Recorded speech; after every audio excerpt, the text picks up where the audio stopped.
భారత రాష్ట్ర సమితి సూర్యాపేట జిల్లా ముఖ్య కార్యకర్తల సమావేశానికి అధ్యక్షత వహిస్తున్న పెద్దలు, జిల్లా పార్టీ అధ్యక్షులు, రాజ్యసభ మాజీ సభ్యులు బడుల లింగయ్య యాదవ్ గారు, ఈ కార్యక్రమానికి ముఖ్య అతిథిగా వచ్చిన పెద్దలు, భారత రాష్ట్ర సమితి కార్యనిర్వాహక అధ్యక్షులు, తన నాయకత్వంలో కేసీఆర్ గారు ఇచ్చిన ప్రతి పనిని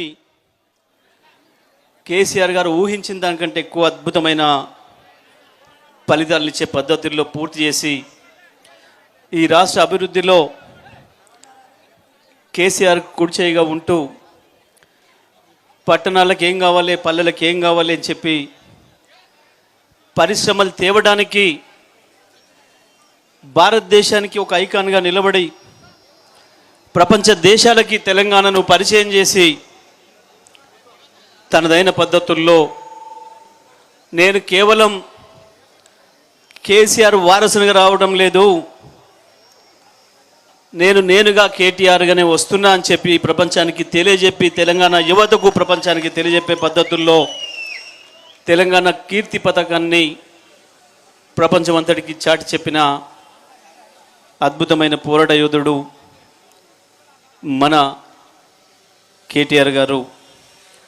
వేదికపై ఉన్న మిత్రులు, సూర్యాపేట జిల్లాకు సంబంధించిన మాజీ శాసనసభ్యులు మిత్రులు కిషోర్ గారు, బొల్లం మల్లయ్య గారు, హుజూర్నగర్ కోఆర్డినేటర్ ఓఎన్ఆర్ గారు, వేదికపై ఉన్న ఉమ్మడి జిల్లాకు సంబంధించిన శాసనసభ్యులు మిత్రులు, జిల్లాలో ఉన్న ఏకైక శాసన మండలి సభ్యులు మిత్రులు కోటిరెడ్డి గారు, స్థానిక నాయకులు, వివిధ కార్పొరేషన్ల చైర్మన్లు, ఈరోజు ఈ కార్యక్రమాన్ని ఇంత పెద్ద ఎత్తున విజయవంతం చేయడానికి కృషి చేసిన జిల్లాలోని అన్ని మండల పార్టీల అధ్యక్షులు, గౌరవ ఎంపీపీలు, మాజీ ఎంపీపీలు, మాజీ జడ్పీటీసీలు, అన్ని స్థాయిల్లో పనిచేస్తూ ఉన్న మండల గ్రామం అధ్యక్షులు, పట్టణ అధ్యక్షులు, కార్యక్రమంలో హాజరైన సోదరిమణులు, మీడియా మిత్రులందరికీ నా నమస్కారాలు.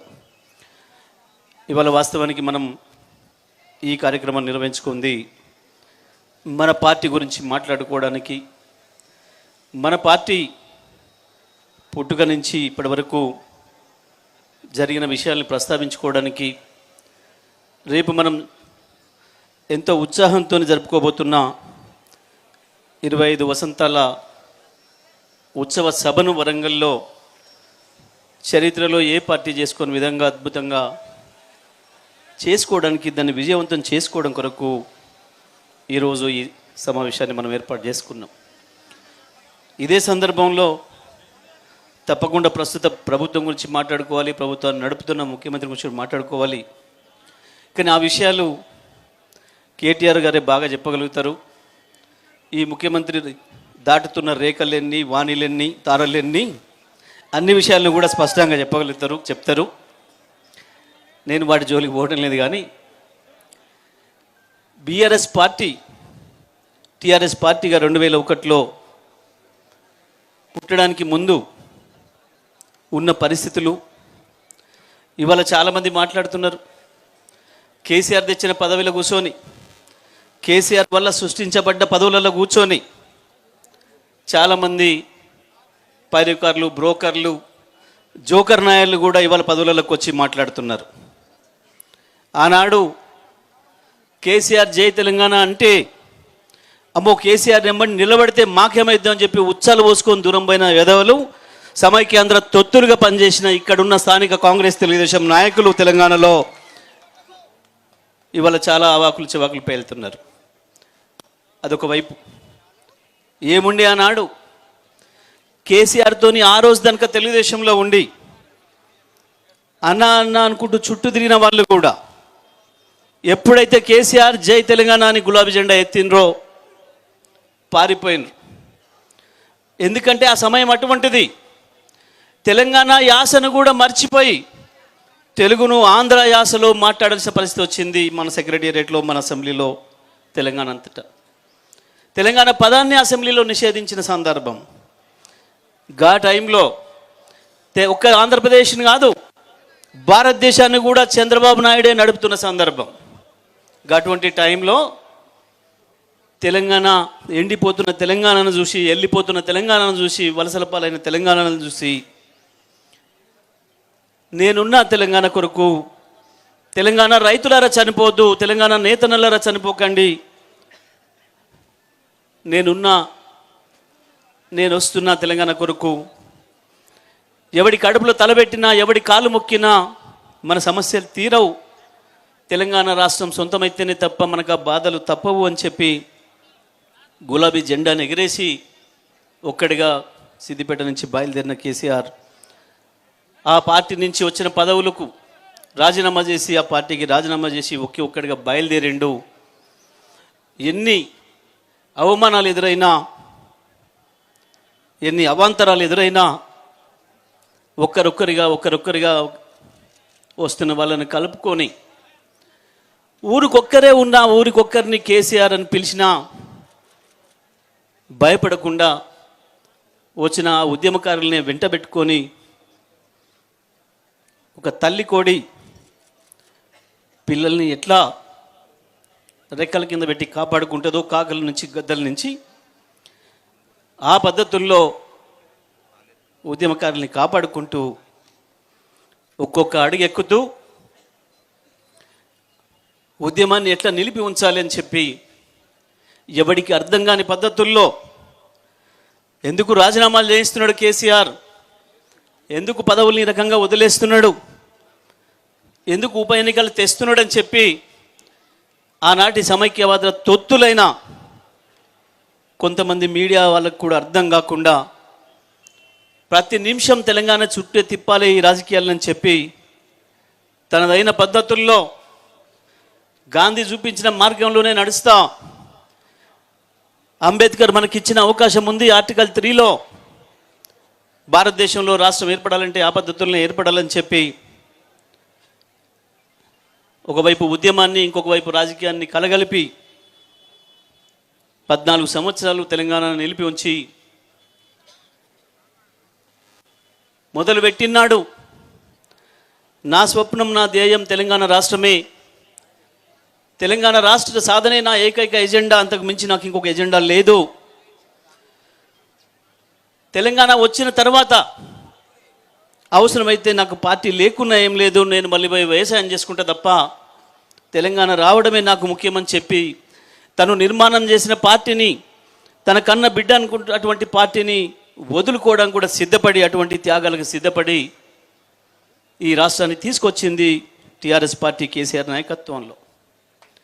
ఈ దేశంలో ఎవడు చేయనన్ని అద్భుతమైన కార్యక్రమాలు చేసింది టీఆర్ఎస్ పార్టీ. భారతదేశ చరిత్రలో ఏ పార్టీ కూడా రానటువంటి ఆదరణ టీఆర్ఎస్ పార్టీ సభ్యత్వం అంటే ప్రజలు రోడ్ల మీద నిలబడి బారులు కట్టి సభ్యత్వాలు తీసుకున్నారు. సభ్యత్వం ఆలస్యమైతే గులాబీ జెండా కనపడ్డ కార్యకర్తను పట్టుకొని నిలబెట్టి నాకు సభ్యత్వం కావాలే, ఎక్కడుంది ఇయ్యా అని చెప్పి అడుక్కొని తీసుకున్నారు. అటువంటి అనేకమైన అద్భుతాలను సృష్టించింది టీఆర్ఎస్ పార్టీ. తప్పకుండా టీఆర్ఎస్ పార్టీ నిలబడాలని, రాష్ట్రం సాధించిన తర్వాత కూడా ఈ రాష్ట్రాన్ని మీరు వదిలిపెట్టి పోవద్దు, మీరు మళ్ళీ పోయి వ్యవసాయం చేసుకుంటా రాజకీయాలు వద్దంటున్నారట, టీఆర్ఎస్ పార్టీని రద్దు చేస్తామంటున్నారట, మీరు ఉండి తీరాలే, ఈ రాష్ట్రాన్ని ఈయనగాసి నక్కలపాలు చేయొద్దు, మీరు లేకపోతే ఏ కాంగ్రెస్ తెలుగుదేశం దొంగలో ఈ రాష్ట్రం చేతిలోకి తీసుకుంటే మళ్ళీ అడ్డిగా భవిష్యత్తు అమ్ముకుంటారు ఆంధ్రోలకు, ఈ దొంగలు వీళ్ళ భూముల కొరకు, వీళ్ళ ఆస్తుల కొరకు. ఈ రాష్ట్రంలో ఏ పేద ప్రజల గుండెల్లో ఎవరి మనసులో ఏ బాధ ఉందో, ఏ గోండుగూడెంలో, ఏ గిరిజన తండాలో, ఏ దళిత వాడలో, ఏ ముస్లిం బస్తీలో ఎవరి మనసులో ఏ బాధలు ఉన్నాయో, ఈ రాష్ట్రంలో ఏ చుక్క నీళ్లు ఏ భూమి, ఏ ఇంచు భూమికి వాడతాయో మీకు తెలిసినంతగా ఇంకొకరు తెలియదు, మీరు ఉండి తీరాలి అని చెప్పి ప్రజల డిమాండ్ మేరకే అప్పటిదాకా ఉద్యమ పార్టీగా ఉన్న టీఆర్ఎస్ పార్టీని రాజకీయ పార్టీగా చేసి ఎన్నికల మేనిఫెస్టో ఇచ్చి, ఆ ఎన్నికల మేనిఫెస్టోను కూడా మొట్టమొదలు సూర్యాపేటలోనే అక్కడున్న మన ఇంద్రమ్మ గ్రౌండ్లోనే ప్రకటించి సూర్యాపేటకు ఆ గౌరవాన్ని ఇచ్చి ముందుకు నడిచింది టీఆర్ఎస్ పార్టీ ఉద్యమ చరిత్రలో సూర్యాపేట కూడా ఒక స్థానం ఇచ్చిండు కేసీఆర్ గారు. ఆ తర్వాత ప్రజలు మీరే ఉండాలని ఆశీర్వదిస్తే వచ్చిన తెలంగాణ ఏమవుతుందో, తెచ్చుకున్న తెలంగాణ ఏం చేస్తాడు కేసీఆర్ అని చెప్పి దేశమంతా ఎదురు చూసింది. మన శత్రువులు చాలా అత్సుకతోనే ఎదురు చూసినారు. ఉద్యమాన్ని నడిపిన ఈయనకు ఉద్యోగం వస్తుందా, పరిపాలన చేస్తాడా అని చెప్పి ఎక్కడ ఏం దొరుకుతుందో అవహేళన చేద్దామని, మళ్ళీ తెలంగాణను పడగొట్టాలని చెప్పి చంద్రబాబు నాయకత్వంలో ఇదే రేవంత్ రెడ్డి అందరూ కలిసి చీకటి కుట్రలు చేసి మనకు కరెంట్ ఇవ్వకుండా చేసి తెల్లవారే మన జెండా దిమ్మల్ని కూలగొట్టి తెలంగాణలో ఒక అశాంతిని తీసుకురావాలని చెప్పి అనేక కుట్రలు చేసి ఆనాడు మోడీతో కలిసి అక్కర లేకపోయినా మన 7 మండలాలను తీసుకుపోయి తెలంగాణలో గందరగోళం సృష్టించాలి, హైదరాబాద్లో అల్లర్లు సృష్టించాలి, కేసీఆర్కు పరిపాలన చేయొస్తలేదని అనిపించాలని చెప్పి చేసిన కుట్రలన్నింటినీ కూడా తిప్పికొట్టి రానే రాదనుకున్న కరెంటును 6 నెలల్లో తీసుకొచ్చి పోదురా ఈ దేశంలో కరెంటు తెలంగాణలో అని చెప్పి చూపించి ఈ దేశ రైతాంగానికి కూడా 24 గంటల కరెంటుని ఇస్తున్నా అని చెప్పి ఇచ్చి రికార్డుల మీద రికార్డులు సృష్టించి తెలంగాణను భారతదేశంలోనే అనేక రంగాల్లో ముందు నిలిపిన పార్టీ బీఆర్ఎస్ పార్టీ కేసీఆర్ నాయకత్వంలో. బీఆర్ఎస్ పార్టీ అంటే కేసీఆర్ అంటే వేరు కాదు, గులాబీ జెండా అంటే కేసీఆర్ అంటే వేరు కాదు. బీఆర్ఎస్ పార్టీనే, టీఆర్ఎస్ పార్టీనే కేసీఆర్, గులాబీ జెండానే కేసీఆర్. ప్రతి జెండాలో కేసీఆర్ కనబడతాడు మనకు తెలంగాణ ప్రజలకి. ఇవాళ మళ్ళీ తెలుస్తుంది టీఆర్ఎస్ పార్టీని బీఆర్ఎస్ పార్టీగా ఊరికనే చేయలే. తెలంగాణ రాష్ట్రంలో కేసీఆర్ తీసుకొచ్చిన అనేక సంక్షేమ పథకాలు, అభివృద్ధి కార్యక్రమాలు, తెలంగాణ తెచ్చినాడు 1,10,000 లేని తలసరి ఆదాయాన్ని 3.5 లక్షలు తెచ్చిన విషయం. ప్రతి దాంట్లో వరి ధాన్యం పండించే విషయంలో, ఉపాధి కల్పించే విషయంలో 20 లక్షల ఉద్యోగాలు కేవలం 6 ఏళ్లలోనే కేటీఆర్ గారు తనదైన పద్ధతుల్లో పనిచేసి తీసుకొచ్చిన సందర్భం భారతదేశం అంతా చూస్తుంది. ఎవడు ఊహించని విధంగా రైతాంగానికి ఇచ్చిన రైతు బంధు, రైతు బీమా కేసీఆర్ నాయకత్వం దేశమంతా కోరుతుంది. వాటితోని గుజరాత్లో కూడా ప్రజలు, రైతులు రోడ్డు మీద కూర్చొని ఎందుకు రావు మాకు 24 గంటల కరెంటు కేసీఆర్ ఇస్తుండగా అక్కడ 20 ఏళ్ల నుంచి వెళ్ళి మోడీ నాయకత్వంలో ఉన్నాం, మాకు ఎందుకు ఇస్తలేవు అని ప్రశ్నిస్తుంటే ఆ సందర్భంలో దేశమంతా కోరుతుంది కాబట్టే కేసీఆర్ నాయకత్వాన్ని టీఆర్ఎస్ను బీఆర్ఎస్గా మార్చాల్సి వచ్చింది. తప్పకుండా ఇవాళ కాదు, మళ్ళీ రేపు కూడా ఈ దేశాన్ని కేసీఆర్ వెళ్తాడు. ఇదే గులాబీ జెండా బీఆర్ఎస్ పార్టీనే వెళ్తుంది, అందులో సందేహమే లేదు. బీఆర్ఎస్ పార్టీ ఇవాళ కేవలం ఇక్కడే పరిమితం అనుకుంటున్నారు, కాదు. తప్పకుండా ఈ రజతోత్సవ సంబూరాల సంతోషంతో ఇవాళ ఈ తెలంగాణ ప్రజలు ప్రతి క్షణం ఏ కేసీఆర్ నాయకత్వం కావాలని కోరుకుంటున్నారో ఈ పరిస్థితి దేశమంతా కూడా రాబోతుంది.